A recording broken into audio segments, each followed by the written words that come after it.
ክትዕ መግብታት ኣነኤ ዝጥዕም ኣነኤ ዝምቅር እንዳበሉ መግብታት ጀሚሮም ክርክር ኣነኤ ዝጥዕም ኢሉ ቶርታ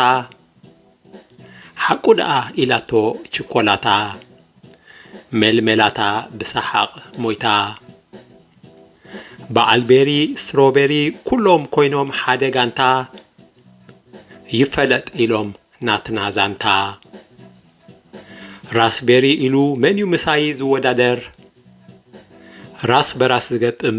ወይ ዝደራደር ኣነኤ ዝጥዕም ኢሉ ሓምሊ ሲሒቃቶ ተምሪ ኣነኤ ዝጥዕም ኢሉ ካውሎ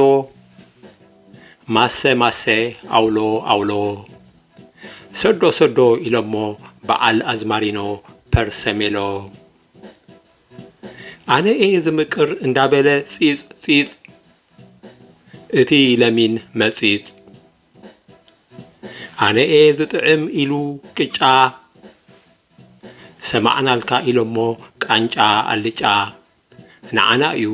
ዝግባእ ብልጫ ቀፂሉ ጨው ንረዳዳ ኢሉ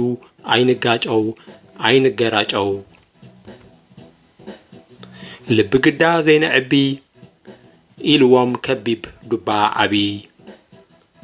ኩልና ሃነፅቲ ኣካል ስምና መግቢ ምምፃፅ ግደፎ ለሚን ምምራር ግደፎ በርበረ እሾኽካ ኣልግሶ በለስ ልምልምበል ሰበረ ኩሉስከ ይካየድ እንዳተሓባበረ እንዳተኸባበረ ንሽሮ ሪኣ ክብል ጠራዕራዕ ድሙ ንኣጻብዕታ ኣቢላቶ ቆራዕራዕ ከልቢ እንዳቆርጠመ ዓጽሚ ወይ ክትዕ ኢሉ ኣገራሚ አንጭዋ ሰሚዓቶ ሲሒቃ ድሙ ከይተዘንጋዓ ኢላ ርሒቃ ኣነኤ ዝምቅር ኢሉ ትምትሞ ዝግኒ ሰሚዕዎ እንዳገረሞ ኣነኤ ዝጥዕም ኢሉ ድልኽ ንኽካታዕ ኢሉ ንህልኽ